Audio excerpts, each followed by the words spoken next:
It's funny. The other day I was at this bakery, this artisan bakery near me, and their cake designs were getting so intricate. I was like, okay, they're going to replace these decorators with robots any day now. Right. But then I saw them testing a new frosting technique, and I don't know, it just hit me. Yeah. These bakers aren't just like following instructions. It's different. They're using creativity that a machine, at least for now, just can't replicate. Totally. And it got me thinking about this whole like robots taking over thing. Yeah. I feel like it's a real anxiety for people. It's true. This fear of automation, it goes way back, you know?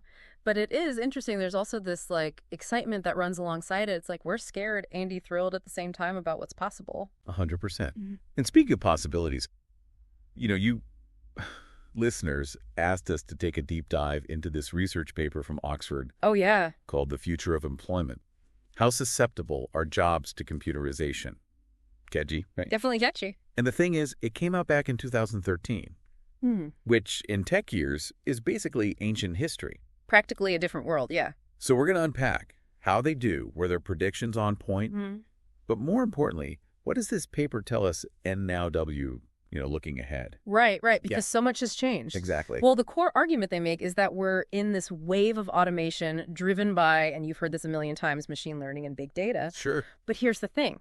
It's not just about machines taking over like simple routine stuff anymore. This wave, it can handle way more complex jobs, things people really thought were uniquely human, Okay, so paint me a picture here. If past automation was like getting an electric mixer for your kitchen. Okay, that. What's this wave look like? Less electric mixer, more like someone dropped a fully automated bakery into your kitchen. Whoa. Like self-portioning ingredients, ovens preheating on their own, the whole shebang. Fancy. But and this is key, that bakery still needs a human to come up with the recipes. You know what I mean? So there's still hope for us creative types. Tell me more about those limitations, those bottlenecks the paper talks about. Oh, absolutely. So bottleneck number 1, they call it perception and manipulation. Basically, robots are still kind of clumsy outside of, a controlled setting. Like, think about if you had to fix a leaky faucet. And I've been there. Right. You're probably in some awkward spot, bunch of pipes, that kind of on-the-fly problem-solving in a messy, unpredictable environment. Robots. Not their forte. So those unique problem-solving skills you just used to fix that leaky faucet, those are valuable. Okay, what about bottleneck number 2? Number 2 is creative intelligence. And the example they give in the paper is really interesting. It's this AI art program, Aaron. I've heard of this, yeah. So it can create these crazy, beautiful pieces of art, visually stunning. But if you ask it to explain its choices, like, why it did something artistically, nothing, it can't. Wow. And that's the gap, right? Creation versus understanding. Humans, we're still bridging that gap. That is wild. Okay, last but not least, bottleneck number 3. Hit me with it. This one's going to resonate with a lot of jobs out there. Social intelligence. Reading the room, understanding those subtle human emotions, knowing how to react. Yeah. Think about those jobs where you need to pick up on social cues, empathize, respond with nuance. Good luck programming a robot to do that convincingly. You know what? This reminds me of this awful customer service experience I had. The rep was so obviously reading from a script, and no matter how frustrated I got, they couldn't deviate. It just really drove home how much we still value that human touch, Oh, absolutely. So I'm sitting here listening to all of this, and I'm sure you are too, and you're probably thinking, where do I fit into all of this? Is my job safe? The million-dollar question, right? And, well, the good news is the Oxford paper, they actually get into this. They rank professions by how likely they are to be automated. And this is where it gets interesting. See, the jobs they thought were most at risk, like the highest chance of being automated, they fall into a few buckets. Transportation's a big one. Yeah, makes sense with self-driving everything these days, right? Exactly. Then you've got your office and admin work, all those repetitive tasks, data entry, scheduling, ripe for automation. Right. And, of course, factory jobs, those are high up there, too. Sure. But here's the kicker: service industry. Way more vulnerable than you'd think. Whoa, really? Now, that's a curveball. Yeah. I figured those jobs were safe for a while. What makes them so susceptible? It goes back to those bottlenecks. A lot of service jobs, they're very specific tasks, routine, in like a controlled environment, cashiers, fast food, even some customer service stuff. AI gets better at understanding language, handling basic transactions. Those roles, they could look really different. Okay, starting to sweat a little here. But you said earlier this isn't about robots taking every job. It's a shift, yeah. Exactly.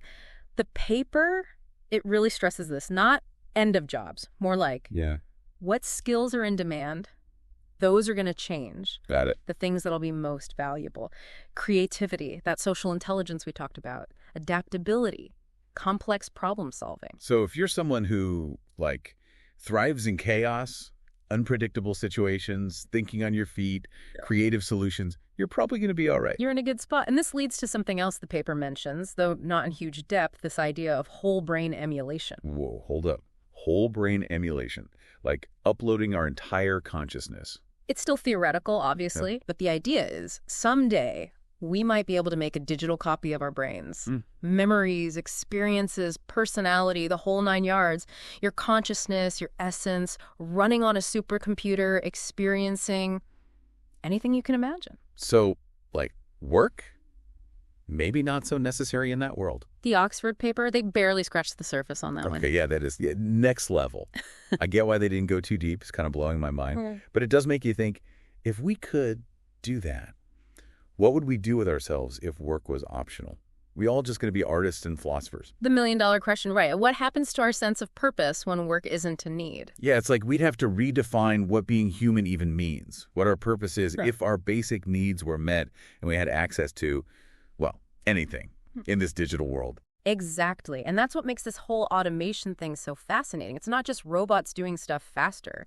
It's us reevaluating our relationship with work, with technology, with ourselves even. Okay.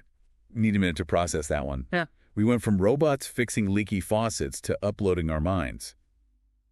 This deep dive took a turn. A lot to unpack, that's for sure.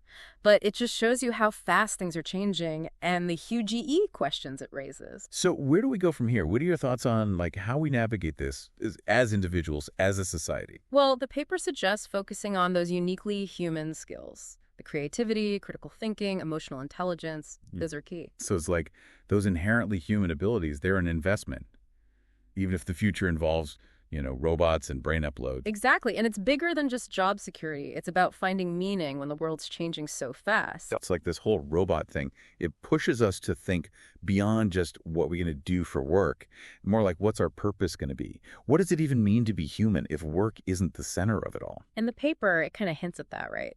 Remember those bottlenecks, the perception, creativity, social stuff? Those aren't just problems for robots. They're what make us, us. So as tech gets better, we shouldn't freak out. We should double down on what makes us human. Those skills, those qualities, those will matter even more. Totally. And that's a good thing. We get to decide what the future of work looks like, what being human looks like. This isn't some robot takeover movie. It's what WE make it. I like that. Not surrendering to the robots, but figuring out those human strengths and how they fit in this new world. But there's still that question. If work really is optional someday, then what? What do we do with all that freedom? Yeah, and the paper is honest, no easy answers there. But it leaves us with a question that's both exciting and honestly kind of scary. Imagine, your time is yours. Basic needs. Covered. You're free to just pursue whatever, learn, connect with people. What would you do? Whoa. Yeah.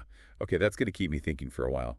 This deep dive, man, from robots fixing leaks to uploading our brains, that's quite the range. It's a wild ride for sure. But I hope our listeners, their brains buzzing as much as mine is right now. Oh, definitely. I think we can agree. The future of work, the future of being human, period.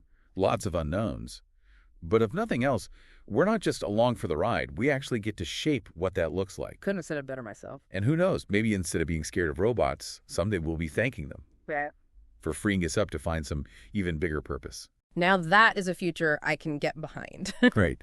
To everyone listening, thanks for joining us on this deep dive. Hope we sparked your curiosity, made you rethink a few things, maybe even inspired you to pick up a new skill or two. Until next time, keep asking the big questions. And remember, the future's not set in stone, we're building it.